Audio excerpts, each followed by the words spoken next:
ज्ञानपुर नाम का एक गांव था जहां संकट दास नाम का एक लकड़हारा अपनी बीवी गीता के साथ रहता था। संकट दास की उम्र काफी हो गई थी, लेकिन उसकी कोई औलाद नहीं थी, इसलिए वो अकेले ही नदी किनारे जंगल से लकड़ियां काटने जाता था। लकड़ियां बेचकर संकट दास को जो थोड़े बहुत पैसे मिलते थे, उन्हीं से इंतजाम हो पाता। नदी पर बहुत से मछुआरे भी मछलियां पकड़ने आते थे। एक दिन संकट दास ने देखा कि मछुआरों ने अपने जाल में एक जल परी को पकड़ लिया है। मुझे छोड़ दो, मैं तुम्हारे तरह ही एक इंसान हूँ। बस फर्क सिर्फ इतना है कि पैरों की जगह मेरी पूंछ है। हम तुम्हें नहीं छोड़ेंगे। तुम्हें बाजार में बेचने पर हमें बहुत कीमत मिलेगी। मछुआरे जलपरी के सर पर डंडा मारकर उसे बेहोश कर देते हैं और जलपरी को जाल में ही छोड़कर खाना खाने चले जाते हैं। संकट दास ये सब देख रहा था। संकट दास को जलपरी पर रहम आ जाती है। वो चुपके से जलपरी के पास जाता है और जलपरी के मुंह पर पानी की छींटे मारता है। होश में आते ही जलपरी चिल्लाने लगती है, मुझे छोड़ दो, मुझे छोड़ दो, बचाओ। डरो नहीं, मैं मछुआरा नहीं हूँ। मेरा नाम संकट दास है। मैं तुम्हारी मदद करने आया हूँ। संकट दास ने कुल्हाड़ी से जाल काटा।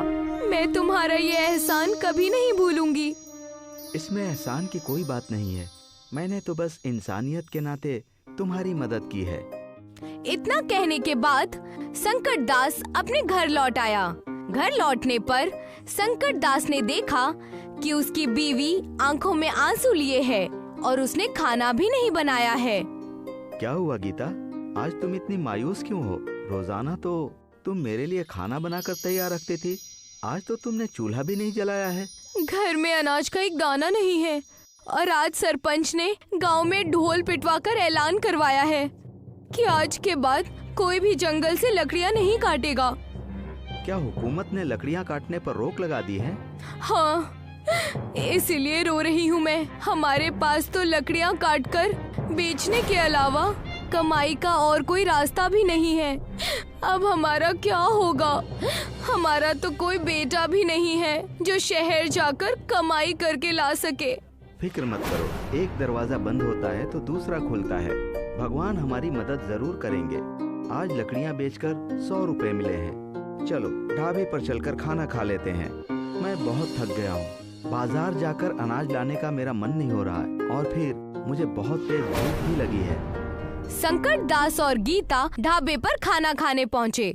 गांव में एक ही ढाबा था जो शेरा और हाथी नाम के 2 भाई चलाया करते थे। शेरा भाई, जरा हमारे लिए 2 सादा थाली लगवा दीजिए। ठीक है, लगाता हूँ। आधे घंटे इंतजार करना पड़ेगा। आधा घंटा बीत गया लेकिन थाली नहीं आई। शेरा भाई, अभी तक हमारी थाली नहीं आई। तुम बार बार मेरा सिर क्यों खा रहे हो? देख नहीं रहे हो इतनी भीड़ है? मगर तुम्ही ने तो कहा था कि आधे घंटे बाद थाली मिल जाएगी। अब हम कभी इस ढाबे पर खाना खाने नहीं आएंगे। गीता ने घर पहुंचकर संकट दास से कहा, हमारे गांव में एक ही ढाबा है, उस पर कितनी भीड़ रहती है और खाना भी अच्छा नहीं मिलता। क्यों ना हम लोग अपना एक ढाबा खोल लें? अगर हमारा ढाबा चल निकला तो हमारी अच्छी कमाई हो जाएगी। ये ख्याल मेरे मन में भी आया था। मैं अपने सोने के कंगन गिरवी रख दूंगी, तब तो किराए का इंतजाम आसानी से हो जाएगा ना। संकट दास और गीता ने शेरा और हाथी भाइयों के ढाबे के पास ही एक दुकान किराए पर ले ली और अपना ढाबा शुरू कर दिया। संकट दास भाई, थाली कितने की है? सिर्फ 50 रुपए की। आप बैठिए, मैं अभी आपके लिए खाना लगाता हूँ। संकट दास और गीता के मोहब्बत भरे बर्ताव और लजीज खाने की वजह से उनके ढाबे पर धीरे धीरे लोगों की भीड़ बढ़ती गई। उधर शेरा और हाथी का ढाबा खाली होता जा रहा था। कुछ ही दिनों में शेरा और हाथी भाइयों का काम धाम ठप हो गया। शेरा भाई, अगर ऐसा ही चलता रहा तो हम तो बर्बाद हो जाएंगे। पिछले 2 महीनों से हमारी आमदनी आधी से भी कम हो गई है। हमें इस संकट दास को ठिकाने लगाना होगा। ना रहेगा बांस, ना बजेगी बांसुरी। मेरे पास एक तरकीब है। शेरा संकट दास को बचपन से जानता था। वो जानता था कि संकट दास को तैरना नहीं आता। एक रात शेरा और हाथी संकट दास के करीब पहुंच गए। उन्होंने संकट दास का मुंह कपड़े से बांध दिया। फिर वो संकट दास को नाव पर बिठाकर नदी के बीचों बीच फेंक दिया। कुछ ही वक्त में संकट दास नदी में डूब गया। कुछ वक्त बाद संकट दास की आंख खुली तो उन्होंने खुद को पानी के अंदर पाया। वही जल परी जिसकी संकट दास ने एक बार जान बचाई थी, वो संकट दास के सामने खड़ी थी। मैं जिंदा कैसे बच गया? कुछ बदमाशों ने मेरे मुंह पर कपड़ा बांधकर मुझे नदी में फेंक दिया था। मैंने तुम्हें बचाया है। मगर मैं पानी के अंदर सांस कैसे ले पा रहा हूँ? क्योंकि मैंने तुम्हें एक जादुई गोली खिलाई है। जलपरी संकट दास को एक घड़ा देती है। जब भी तुम इस घड़े में हाथ डालोगे, इससे एक गोली बाहर निकलेगी। उस गोली को खाने के बाद कोई भी पानी के अंदर सांस ले सकता है, लेकिन ध्यान रहे कि इस गोली का असर केवल 12 घंटे तक ही रहता है। मैं ये घड़ा तुम्हें तोहफे में दे रही हूँ, तुम इसे ले जा सकते हो। संकट दास घड़ा लेकर अपने घर आ गया। उसने घड़े को संभाल कर रख दिया और अपने ढाबे पर काम करने चला गया। शेरा और हाथी उसे देखकर चौंक गए। अरे भाई, ये संकट दास जिंदा बचकर वापस कैसे आ गया? लगता है इसने तैरना सीख लिया होगा। शेरा भाई, अब हम क्या करेंगे? फिक्र मत करो, इस बार मैं संकट दास का खेल खत्म कर दूंगा। शेरा गांव के सरपंच के पास गया और उसने सरपंच से कहा, चौधरी साहब, मुझ पर एक एहसान कीजिए। क्या बात है शेरा, इतने परेशान क्यों लग रहे हो? चौधरी साहब, गांव के हर एक आदमी से कह दीजिए कि कोई भी संकट दास को अपनी जमीन या दुकान किराए पर ना दे। संकट दास की वजह से मेरा कारोबार चौपट हो रहा है। ठीक है, तुम्हारा काम हो जाएगा। संकट दास जिस दुकान में ढाबा चला रहा था, उस दुकान के मालिक ने संकट दास से दुकान खाली करवा दी। इन्हें अचानक क्या हो गया? हम तो अच्छा खासा किराया भी दे रहे थे, फिर भी इन्होंने हमसे दुकान क्यों खाली करवा दी? कोई बात नहीं, मैं कोई दूसरी जगह किराए पर ले लूंगा। संकट दास निराश होकर नदी के किनारे गया। वही जल परी जिसने संकट दास को घड़ा दिया था, नदी से बाहर आई। क्या हुआ संकट दास, आज तुम इतने मायूस क्यों हो?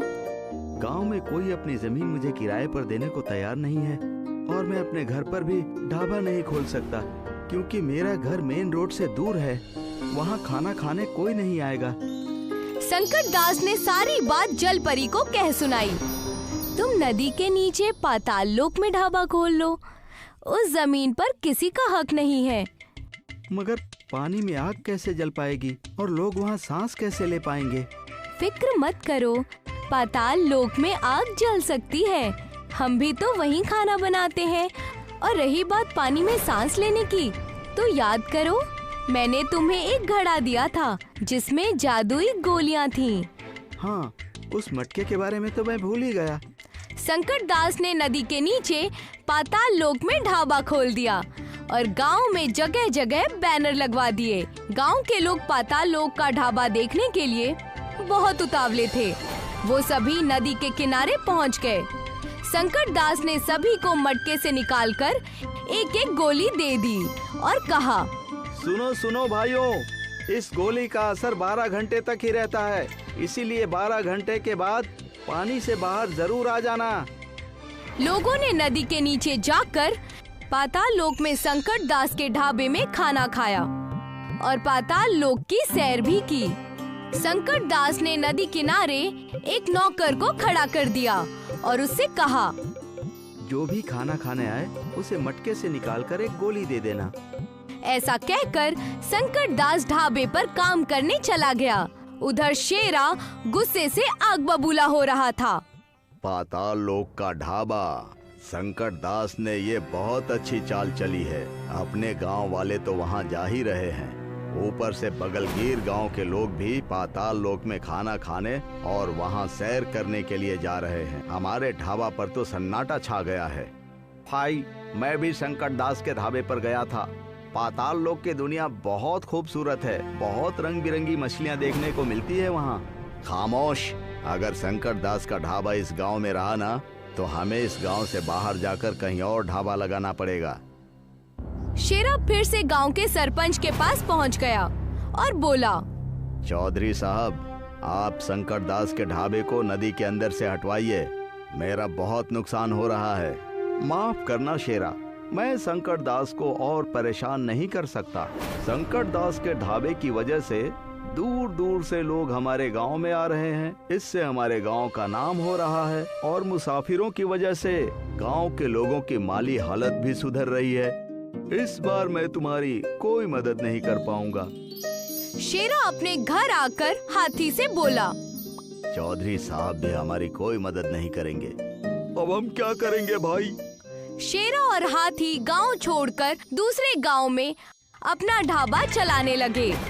अब संकट दास और गीता का पाताल लोक का ढाबा चलता रहा।